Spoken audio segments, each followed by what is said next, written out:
Почитувани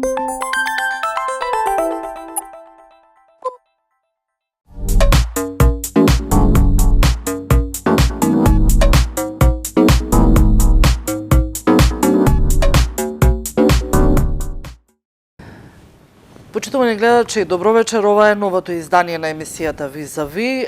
Вечерашни мои гости, можете и самите да приметите, министерката за труд и социјална политика Јована Тренчевска и координаторот за имплементација на Конвенцијата на Обединетите нации во земјава, Спасе Додевски. Добро ми дојдовте во емисијата. Добро најдовме. Добро ве најдов. Министерке, вие за прв пат, Спасе веќе неколку пати е пред малите екрани на Канал Виз. Вечер вас зборуваме за се она кое што вашите ресори ги опфаќаат, теми кои што ги засегаат многу граѓани. Еве во пресрет, нели, на денот на луѓето кои што го одбележуваат на ниво на цел свет, светскиот ден на аутизам, зборуваме и за маргинализираните групи.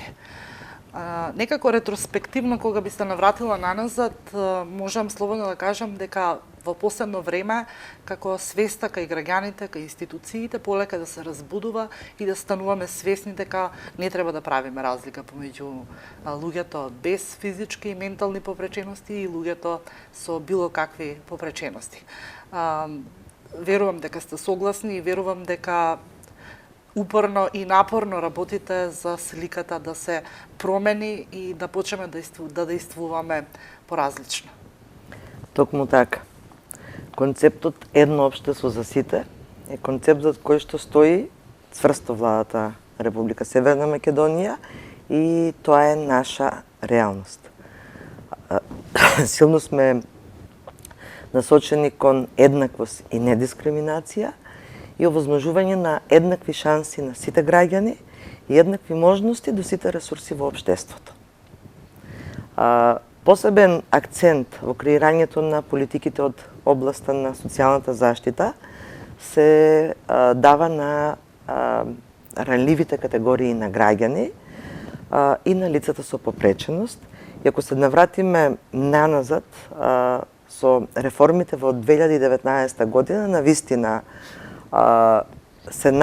се создадоа, се искреираа политики кои што значаат еднакви можности за сите граѓани кои што се наоѓаат во некаква ранливост во одреден период од животот, како и еднакви можности за лицата со попреченост.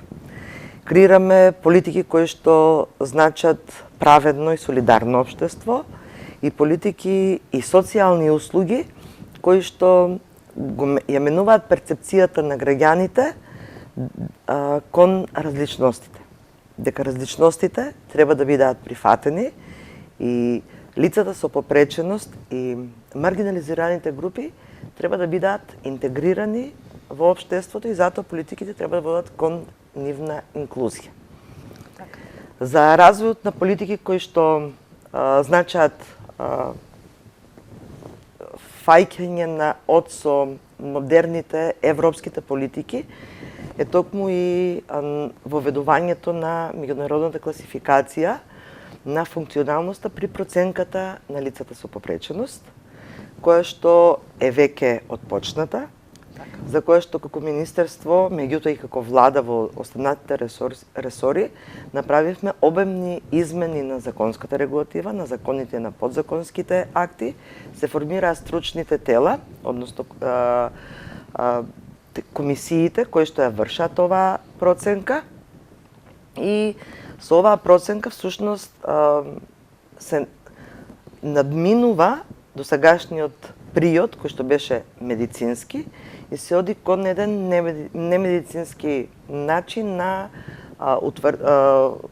проценка на функционалноста на децата и младите со попреченост, што значи се земаат во предвид нивните јаки страни, се утврдува која е помошта што треба и поддршката што треба да им се даде на овие лица, за да бидат еднакви со своите другарчиња, со својата генерација и да може да се искористи целиот нивен потенцијал. Во делот на социјалната политика и на лицата со попреченост започната е трансформацијата на оние гломазните резиденцијални социјални установи каде што беа згрижени лицата со попреченост. Немаме ниту едно лице под 18 години кое што е сместено во такви установи за лица со попреченост, а постепено се намалува бројот на возрастните лица. Значи, работиме на процесот на деинституционализација. Има отворено повеќе од 15 мали групни домови или услуга за живење со поддршка во заедницата, каде што лицата со попреченост добиваат 24 часовна нега. Атмосферата во тие домови е налик на семејната атмосфера. Луѓето кои што се грижаат за нив се грижаат 24 часа, а имаат неопходната медицинска, социјална, психолошка поддршка од персоналот кој што е вработен во тие мали групни домови. Тој процес трае и се надеваме некаде до 2024-2025 година во Демиркапија ќе немаме ниту еден корисник кој што е сместен во Заводот за Демиркапија, а односно сите кои што сега во моментот ќе бидат преселени во мали групни домови. Ја воведовме со реформата во 2019 година, го введовме правото на социјална сигурност на стари лица, што значи сите оние наши сограѓани кои што не оствариле право на пензија по било кој основ со навршување на 65 годишна возраст и немаат приход од никаде, добиваат надоместок од државата до крајот на својот живот. Го введовме правото на попреченост и го проширивме правото на попреченост и за лицата со интелектуална попреченост. Ги покачивме износите за детскиот додаток, за правото на попреченост.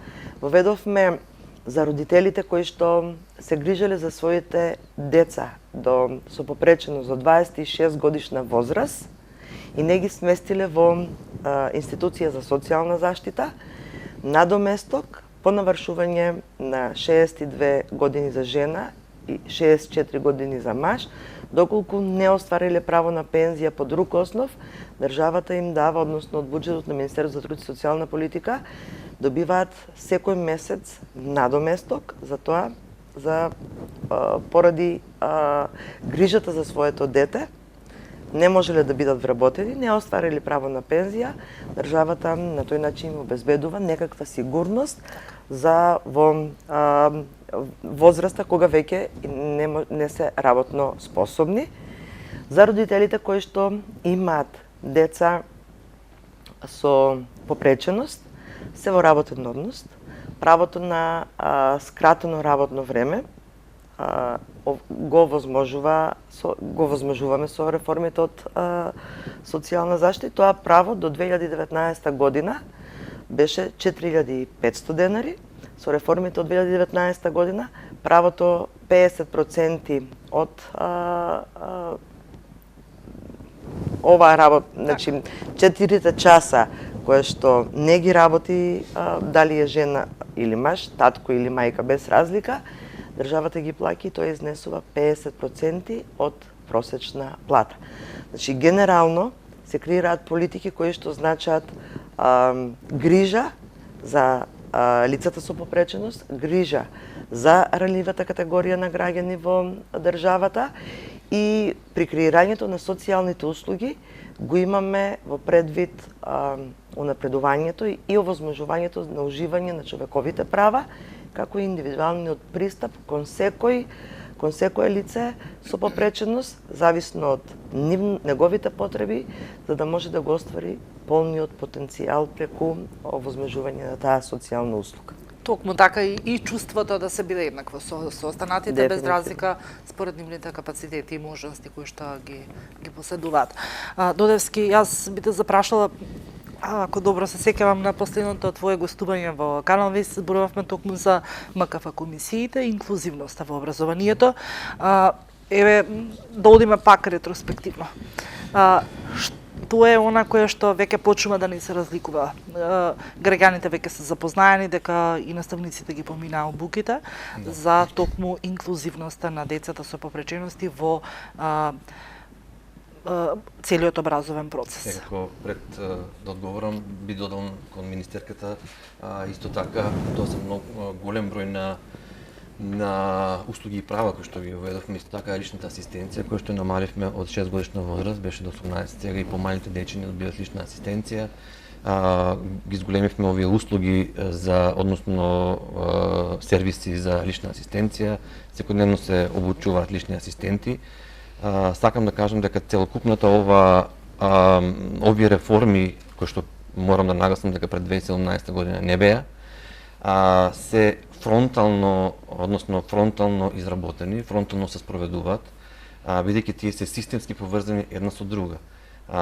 И токму улогата на Националното координативно тело за имплементација на конвенцијата во владата, основна улога е тоа да сите овие мерки кои што носат закони, подзаконски акти, да бидат во состав во рамките на конвенцијата. Спомни министерката дека со новиот МКФ модел се избегнува медицинскиот модел, се оди на повеќе социјалниот модел, односно на функционалноста на она што децата може да го прават и лицата. И од тука беше огромна реформа која што голем дел од законски измени се донесоа. Пак ќе кажам, тоа е фронтална работа, односно кроссекторски на сите министерства и требаше повеќе подзаконски акти да се променат. Но тие се реформи и систем кој што трае. Промени има секојдневно, овој систем кој што го спомнавте се унапредува. И е многу значено да се каже дека една реформа или еден реформски систем кој го спроведувате не е само да биде ставен на сила, туку мора и да се обезбедат одредени услуги, сервиси, поддршка од државата, тој систем да успее.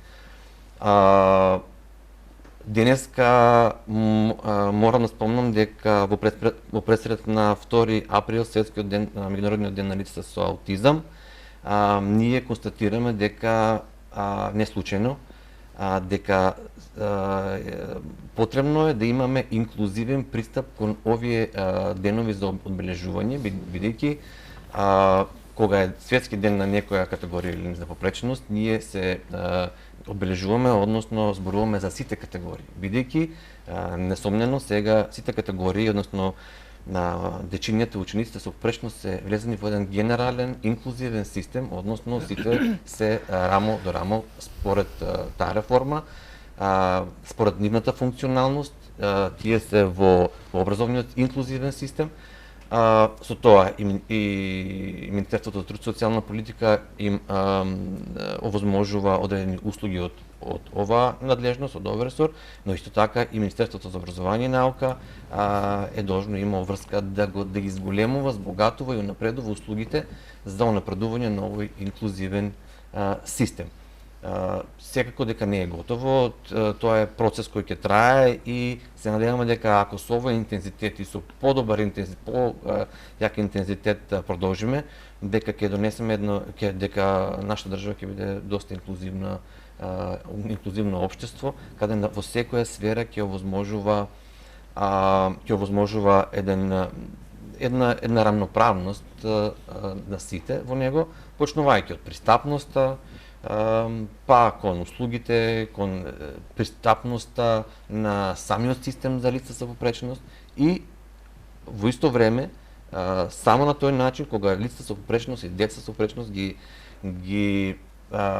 сметаме како индивидуи како сите други, односно не ги делиме по категории, затоа сите се исти во местото, односно таму кај што творат или таму кај што учат. Така, веќе сме на прак на крајот на учебната година, па сигурно ќе ни излезат и првите статистики што велат она кое што од прва рака можеме да го дознаеме како ни се спроведува целиот процес, иако веќе на големо се зборува дека нема никаков проблем во процесот на образование и инклузивноста кога станува збор. Така, секоја реформа кога се спроведува, таа има одредени во почетокот оди тешко, но ние морам да спомнам дека ние сме системски инклузивна држава, имаме системски инклузивен систем само 2 години. за прв пат пред 2 години со новиот закон за основно образование организирано и осмислено со сите услуги и сервиси се формира тој инклузивен систем. Секако дека постојат одредени и предизвици, постои се уште неинформираност кај граѓанството, потребни се поголем број на обуки, поголем број на информираност и кон институциите, и кон самите граѓани, кон родителите, бидејќи кога се фаќате во костет со инклузивирање на општеството, има еден ризик, бидејќи инклузијата, тенка е линијата помеѓу инклузијата, односно помеѓу инклузијата и дискриминацијата. Бидејќи често пати кога во граѓанството или во системот се сака да се направат одредени чекори, да биде колку што може одредена личност да биде инклузирана, социјално одговорна и внесена во системот, тогаш може да се направи некоја грешка каде ќе има одредени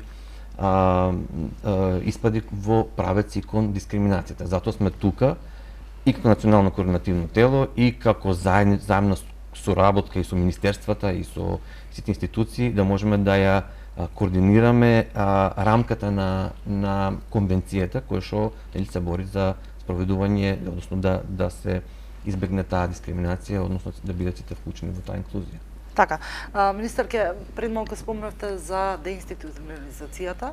Неминовно е да не бе запрашам за Бања Банско, како е еден од големиот завод каде што живеат голем број на деца, се извинувам, и на возрастни. Што не се случува со Бања Банско? И јас се сеќавам дека во едно од информативните изданија и претходните ваши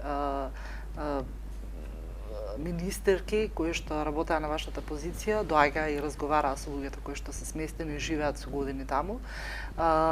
Какво е нивното прифаќање и еве дали можеме да дадеме еден, не знам како да го дефинирам, апел или пак можеби можност да се размислува дека животот надвор од институцијата би бил далеку порелаксирачки и далеку со поголеми можности и за социјални дејствија, секако грижата нема да им изостане.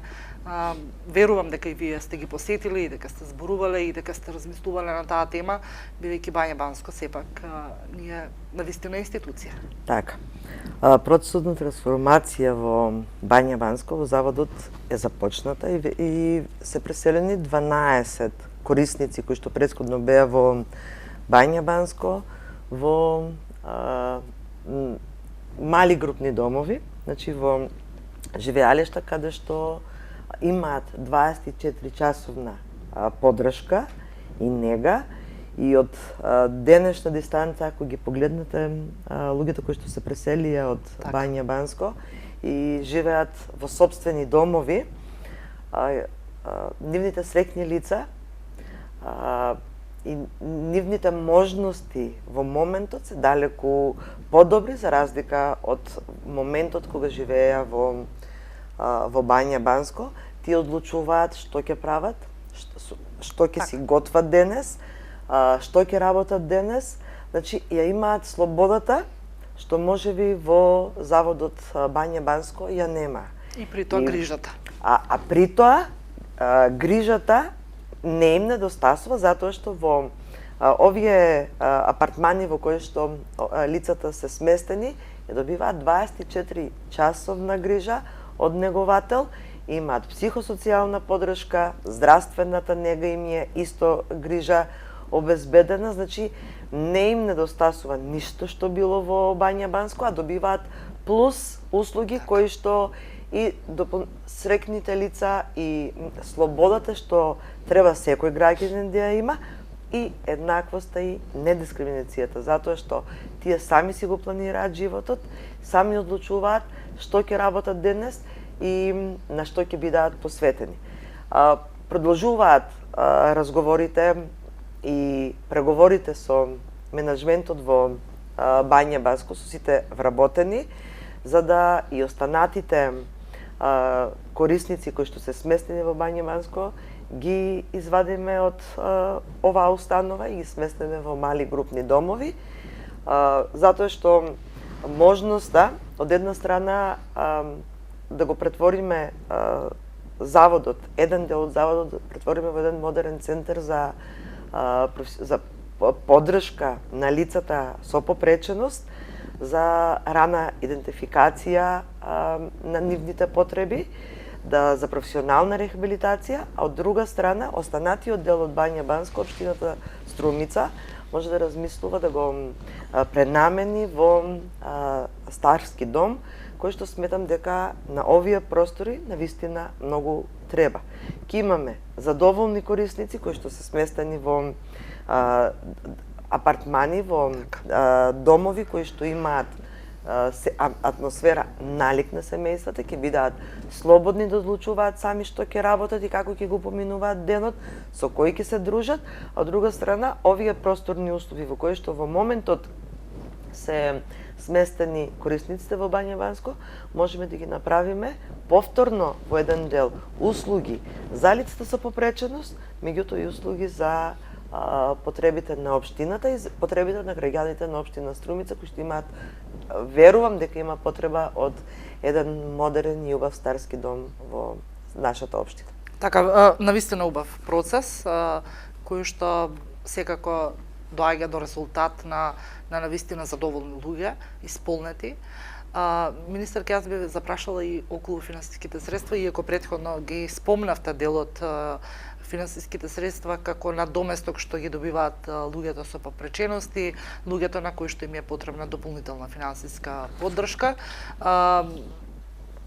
Не сакам да звучам сурово, но македонскиот синдром некако преовладува, никогаш пари доста, но сметате ли дека доволно се опфатени лицата со попречености, нивните финансиски поддршки, помошта која што дополнително им се овозможува од државата, или пак можеби треба дополнително да се работи? Пак ќе кажам, финансиски средства никогаш не се доволни, но верувам дека речиси и да нема маргинализирана група или луѓе кои што се под одредена категорија да не се опфатени со било каква поддршка од државата.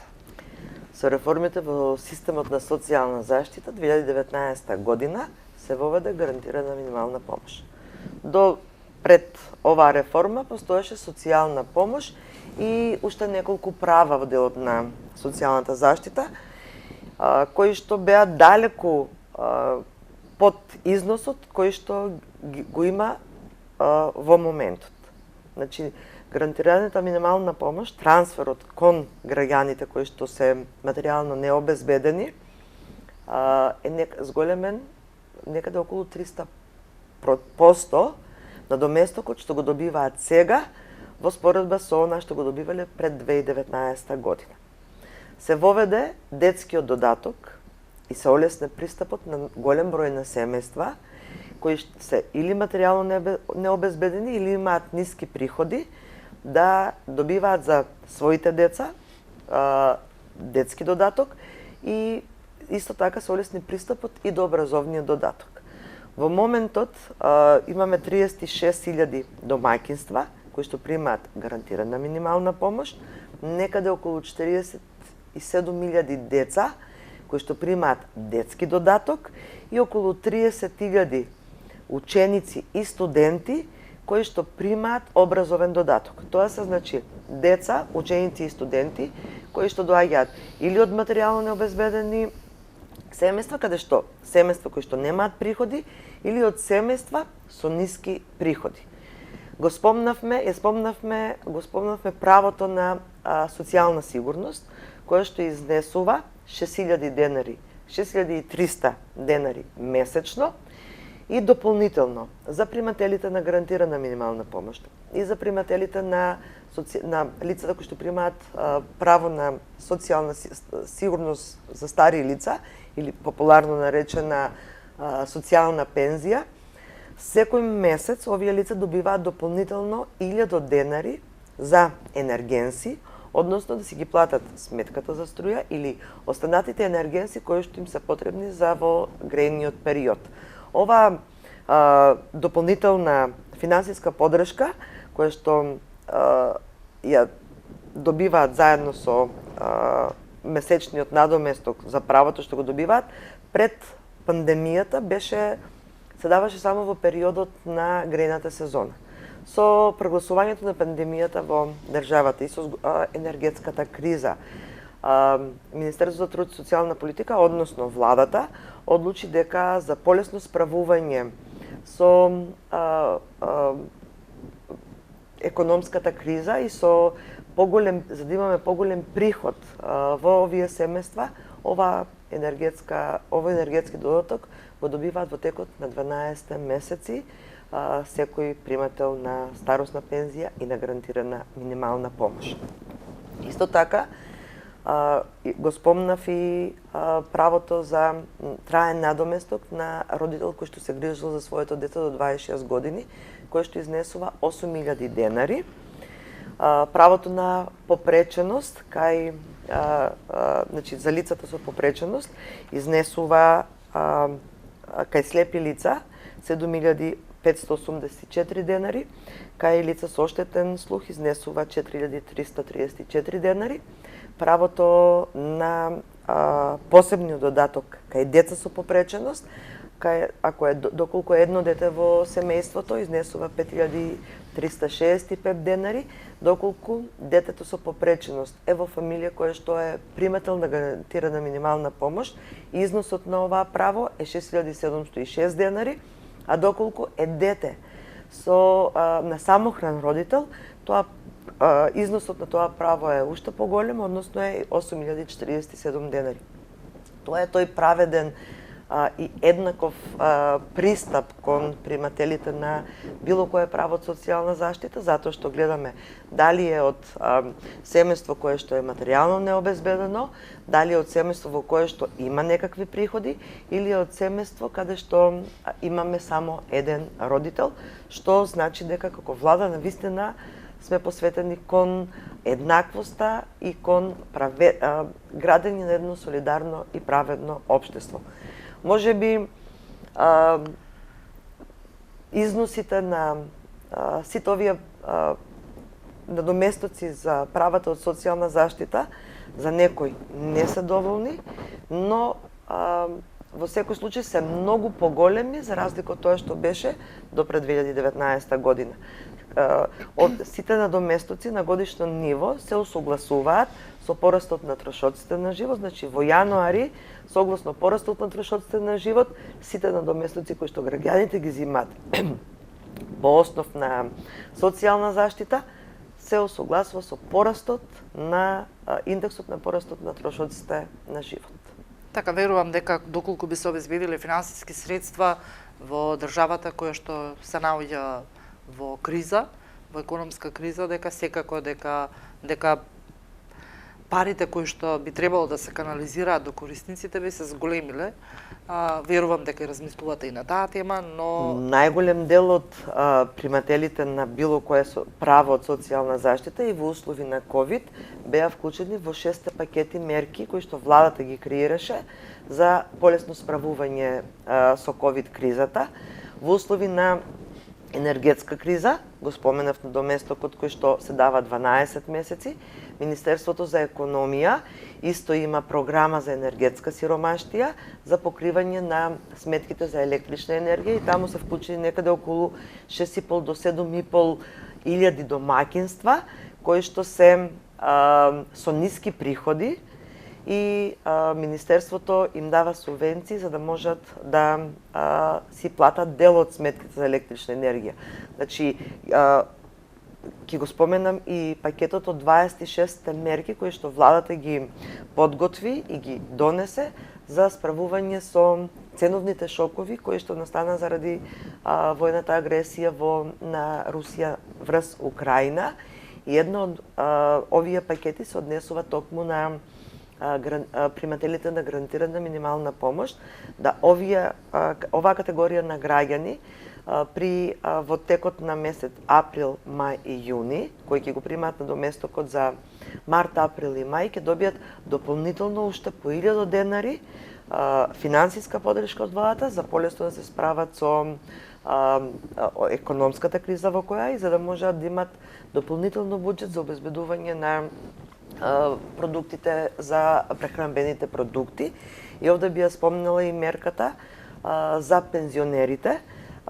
Пензионерите веќе ги добија своите пензии за месец март, значи започна исплатата на 28 за март за за пензиите 28 март за пензиите во март, затоа што имаме предвремено исплаќање на пензиите, се со цел да не се создаваат турканици пред шалтерите во банките каде што ги примат пензионерите своите пензии и да го спречиме ширењето на ковид вирусот. Се грижиме за здравјето на пензионерите и најголем дел од пензионерите, првата, втората и третата група ги добија своите пензии зголемени за 1000 денари. Токму таа е финансиска поддршка од владата за да може исто така и оваа категорија на наши највозрасни граѓани да можат многу полесно да ги пребродат ценовните шокови кои што се настанати заради агресијата на Русија во Украина и за да можат да имат дополнителен буџет за да си ги купат основните прехранбени производи. Така, пред да продолжиме со пензионерите, би го запрашала Васе, Спасе, извини, за околу ресурниот центар, Струмица, односно Новосело, го доби ресурсниот центар, како се покажа работата досега, имаме ли промени, имаме ли раздвижување и што всушност би ни донело како општество ресурсниот центар, секако за потребите на лицата со попречености. Спомнавме за трансформацијата на Бања Банско како дел од системот, социјалниот и образовен систем. Не е само ресурсниот центар во Ново село, тоа е само ресурсен центар на југоисточниот регион, со самото воведување, односно со самиот закон за основно образование, инклузивен закон, каде учениците со попречност влегува во организирано во инклузивна настава, сите други посебни училишта кои што беа на територија на државата со трансформацијски план се трансформира и всушност тие се регионални центри, училишта, каде што и ресурсни центри, од каде што ќе потекнуваат сите услуги за образованието, односно за да ја подкрепуваат таа настава, тој процес, образовен инклузивен процес по училиштата на конкретниот регион. Исто така, сите ресурси, односно услуги се тука во ресурсните центри, односно, кои што однесуваат на образованието, но и кадарот кој што е потребен за да бидат обслужувањето, да бидат сервисирани учениците во инклузивното образование. Освен за посебните паралелки, кои што тие се трансформираа во центри за поддршка во образованието, но само на ниво на општините, на општинско ниво, училиштата во општините во кои што се формирани. Тие пак се ресурси кои што помагаат на општинско ниво. Само сакам едно подпрашање, ме интересира на кој начин подпомагаат? Во образованието конкретно. Ресурсните центри нема да ја губат наставната улога. Тие секако ќе продолжат да ја одржуваат настава, но само за учениците со попречност, за кои што стручните тела за функционална проценка препорачале дека тие ученици треба да посетуваат настава по модифицирана програма. Тоа се настава за ученици кои што имаат комплексни нарушувања. Тука, значи, наставата продолжува во ресурсните центри и во центрите за поддршка, но сите кадри кои што се потребни за конкретните ученици во училиштата во регионот ќе бидат вработувани, тоест ангажирани преку ресурсните центри, односно образовните асистенти, дефектолози, логопед, значи сите стручни кадри кои што ќе бидат и всушност ресурсните центри ќе бидат институции кои што ќе ги нудат сите тие услуги на терен. Од анализи кон поддршка на инклузивните тимови по училиштата, обуки ќе држат за личните асистенти, тие личните за образовните асистенти всушност се вработени во ресурсните центри, значи ќе дават целокупна поддршка регионална. Во моментов, значи нашиот југоисточен регион имаме вработено преку ресурсниот центар во Ново село околу над 80 образовни асистенти и бројот е имаме потреба за вработување, односно за ангажирање уште поголем број на образовни асистенти. Министерството за образование и наука ова година се обврза да лобира за вработување на средства за плюс околу од 150 до 200 образовни асистенти на државно ниво. Така да ќе се градат капацитетите и ресурсите на тие ресурсни центри кои што се задолжени за целиот инклузивен процес за сите работи кои што несуваат за инклузијата во редовните училишта во кои што нели организирано се врши таа инклузивна настава. Од друга страна, ќе има потреба да ги поттикнуваат и општините. Се забележува дека морам да кажам дека општина Струмица продолжува да биде една од со исти чекори една од најинклузивните општини. Самиот инклузивен наставен процес бара и градење на капацитетите на самите училишта. Неколку училишта веќе имаат свои сензорни соби, веќе имаат и свои тивки соби за извојување на учениците доколку имаат одредени проблеми. Имаат одредени капацитети, ги збогатуваат ресурсите со дефектолози, логопеди. Најава има до Министерството за образование и наука дека ќе ги комплетира стручните служби со сите тие стручни кадри во училиштата. И секако да спомнам дека во пресред на 2 април, денот на лица со аутизам, Струмица е првата општина која што за прв пат воведе организирано образование за лица со аутизам 2007 година, за ученици со аутизам 2007 година. Денеска се сеќаваме на тој период, бидејќи овие паралелки за образование на деца со аутизам преминаа во центар за поддршка кои што ќе помагаат и ќе бидат ресурс на општинско ниво за сите ученици. Така. Би сакала да те запрашам, пред малку спомна дека е процес кој што ќе трае и кој што нема да очекуваме дека нешто ќе се случи за многу краток период. Продолжуваат ли обуките за наставниот кадар, бидејќи лаички гледано дека ниту наставниците не им беа доволни оние обуки кои што ги поминаа на почетокот на учебната година. Дали се планираат дополнителни обуки, капацитетите да ни бидат зајакнати со цел успешен процес? Да. Со самата трансформација на посебните училишта во ресурсни центри имаше големо чувство на отпор помеѓу и самите посебни училишта, но и самите наставници во редовните училишта, кога слушнаа дека тука ќе има веќе зголем број на ученици со попречност и едноставно не им беше јасно како на кој начин ќе се справат со овие ученици и со право бидејќи тие не се обучени да работат со овие ученици. Бирото за развој сега во моментот работиме на координација со Министерството за образование и наука и меѓу другото и за интензивирање на обуките и прво на инклузивните тимови во училиштата, за да можат да ја примат и да ја сватат максимално специфичноста на организирање на таа инклузивна настава внатре, но и за самите наставници.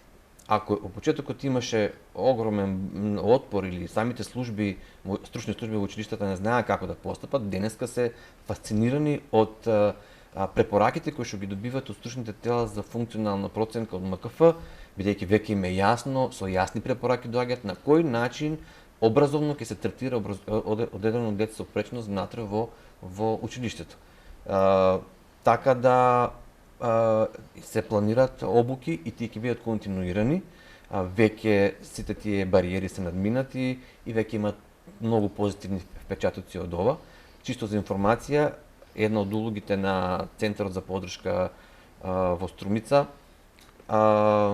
е и да прави годишна анализа за бројот на ученици, вклученост на ученици, колку деца поминале на МКФ проценките, што им е пропојачено, што има добиено од услуги и веќе нашиот центар за поддршка има направена анализата, треба да ја споделиме со медиумите, и со училиштата, и со одделението за образование, но секако и со Министерството за образование и наука.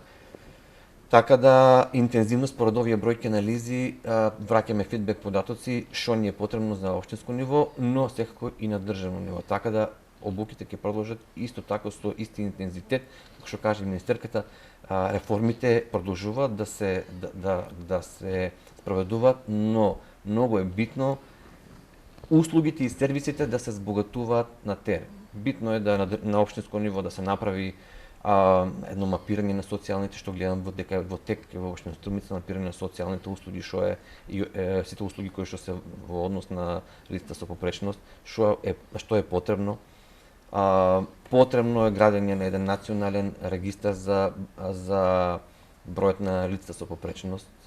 Во координација сме исто со министерката и со Министерството труд и социјална политика, заедно ќе го правиме на државно ниво. Така да продолжуваат и тие реформи, како и за обуките за наставници, за образовниот кадар.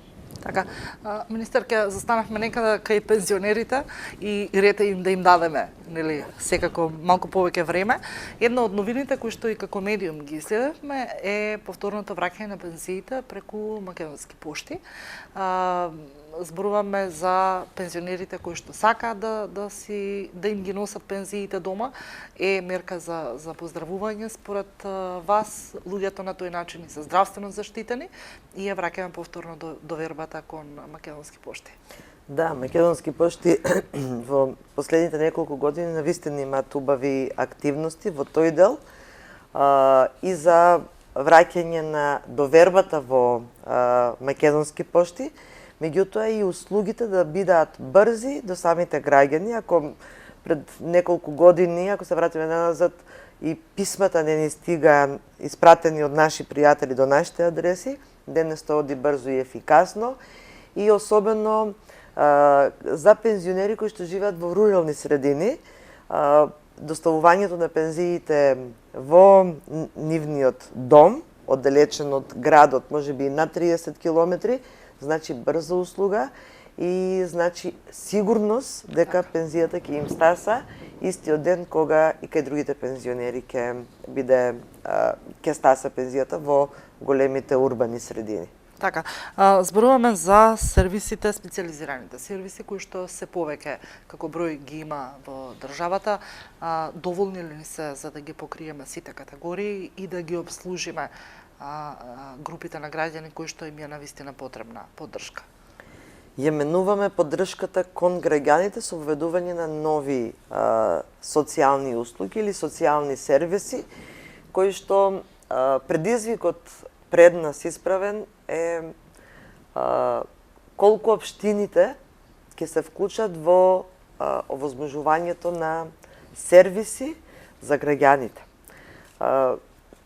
Природно е да локалната самоуправа, самата општина, ги знае потребите на своите граѓани. Ние како Министерство за труд и социјална политика, како влада, сме тука да го поддржиме типот на сервис кој што ќе го побара општината, меѓутоа тоа зависи се и од инвентивноста на самата општина. Спас се спомна дека во Струмица се прави мапирање за тоа што на граѓаните на општина Струмица им е потребно од социјални сервиси. Тоа треба сите општини да го прават, затоа што тоа се граѓани кои што живеат на територија на општината, која што е раководена од одреден градоначалник или од советот. И доколку општината достави издржан проект, добро издржан проект до Министерството за труд и социјална политика, преку буџетот на Министерството за труд и социјална политика ќе бидат финансирани овие социјални сервиси. Во крајот на 2021 година беше објавен јавен повик до единица на локалната самоуправа и беа одобрени 22 проекти за социјална услуга, токму онака како што детектирале самите општини што им е потребно на граѓаните на таа општина. Имаме во 18 општини се веќе воспоставени специализираните сервиси, односно услугите кои што општините ги побарале, а во останатите 4 се во тек на воспоставување и општина Струмица аплицираше во тој момент за услуга нега и помош во домот. Таа услуга се спроведува и за лична асистенција. Исто така има аплицирано за проект, кој што исто се спроведува во општината, исто од околните општини, општина Ново село и општина Василево. Исто така има добиено подршка од Министерството за труд и социјална политика за спроведување на социјална услуга, специјализирана услуга за помош и нега во домот. И навистина во голем дел од општините се спроведува оваа услуга, некаде е намената за стари лица, а некаде е намената за лица со попреченост. Преку лиценцирани провајдери, за да може да биде спроведена самата социјална услуга, мора тој што ја спроведува да има лиценца добиена од страна на Министерството за труд и социјална политика, а оние кои што ја даваат услугата на корисниците треба да поминат низ една обука. Во Струмица обуката се спроведува во тренинг центарот на Црвениот крст и ова е одлична можност, всушност и бенефит има целата заедница. Од една страна, овозможуваме во рамки на општината се спроведува одредена социјална услуга која што е неопходна, отвараме нови работни места, бидејќи негователите кои што ја дават услугата на корисниците се најчесто невработени луѓе и за нивниот за времето поминато како даватели на оваа услуга тие добиваат одреден надоместок, а од друга страна корисникот на кој што се дава таа услуга е задоволен затоа што добива квалитетна услуга. Значи, бенефитот од аплицирањето на самата општина за одредена социјална услуга ја има целата заедница. Така, ви благодарам. И Спасе би те запрашала уште едно прашање. Постојано зборуваме за инклузивноста во образованието, ева се навракам и наназад, никогаш не сме спомнале за инклузивноста на најмалите, всушност за инклузивноста во детските градинки, како проблем многу често веќе во последно време присутен во општеството. Колку како преца и како општество, а и како кадар можеме да потпреме на инклузивноста за најмалите кога станува збор за детските градинки и имаме ли нужда во подобрување на условите во однос на начинот на кој се третираат истите и дали се чувствува, пред малку спомна, онаа тенка линија помеѓу инклузивноста, потребата од образовниот процес на детето и дискриминацијата. Пак, како и во целиот образовен систем и во детските градинки, во минатиот период имаше една стигма во однос на приемот, односно на вклучувањето на децата со попречност, односно самите родители почетокот има одредена резерва во поранешниот период, но денеска голем број на родители знаат дека инклузивниот процес во нашата држава трае и е доста унапреден, така да освен во училиштата и во градинките инсистираат на, што е многу добро, инсистираат на зголемување на ресурсите, на капацитетите на самите детски градинки од аспект на сервиси и услуги внатре кон тие ученици, кон тие дечиња кои што посетуваат детска градинка. И самите стручни служби при детските градинки имат потреба од дообучување, до тренинг во однос на постапувањето и однос на наставата кон овие дечиња. Од друга страна, на државно ниво, национално ниво, правени се анализи дека секој денар вложен во најмалата возраст на дете со попреченост е заштедување на огромни средства кои што државата ќе го потроши во понатамошната возраст на детето со попреченост, доколку не биде вклучено во најрана возраст во детските градинки. Најголем дел од родителите веќе ги вклучуваат своите дечиња во детските градинки во предшколска возраст и исто така и самите воспитувачи пројавуваат желба за до едуцирање и до комплетирање на своите знања во однос и на кадрите и во однос на знаењето на пристапот кон учениците, кон овие дечиња внатре. Значи се зголемува бројот на вклучување. Секако дека тоа е период кој што треба да се развива, како и во образованието, така и во детските градинки треба да се зголемуваат и капацитетите и обуките за работа со овие деца. Така, пред вас е предизвик, процес кој што ќе биде, верувам, и макроутрпен, но ќе бара и многу заложби со цел успешен процес. А јас се држам на тоа дека ние имаме огромна соработка. Мислам дека владата и министрите многу добро ја разбраа за разлика од претходниот период улогата и потребата од држање кон препораките на конвенцијата. Значи сите тие работи кои што ние ги едноставно соработуваме и ги работиме со министрите и министерствата, се тоа полека, постепено, полепно сигурно се преточува во пракса. Јас знам дека во следниот период уште повеќе ќе ги развиеме овие услуги и ќе зголемиме таа инклузивност, социјална инклузивност на ниво на рамноправност, единство во сите на лицата со опрешност кон сите граѓани во заедницата. Така, ви благодарам и двајцата, навистина ми беше чест што ева заедно успеав да ве седнам. Министерке, јас знам дека вашиот ресор е неисцрпен и има многу што да се зборува, но ред е, нели, да отстапиме простор денеска на ваков ден на лицата маргинализирани, на лицата со аутизам кои што влегуваат во групата.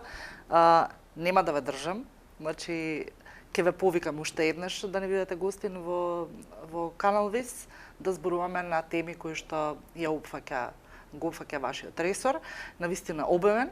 Ви посакувам и вам успех, спасе во процесот голем успех.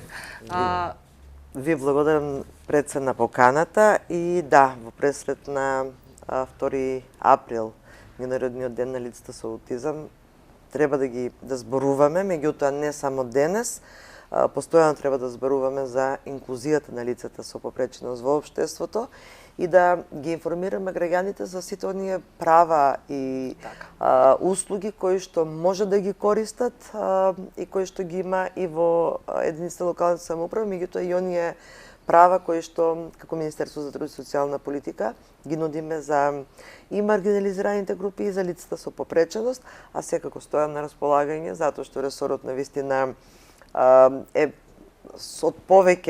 фокусиран на повеќе области, стојам на располагање во било кое време да бидам повторно гостин, да зборуваме за другите надлежности на Министерството за труд и социјална политика. Ви благодарам и на двајцата. Вам, почитувани гледачи, ви посакувам пријатна вечер. Се гледаме во некое наредно издание на емисијата Визави.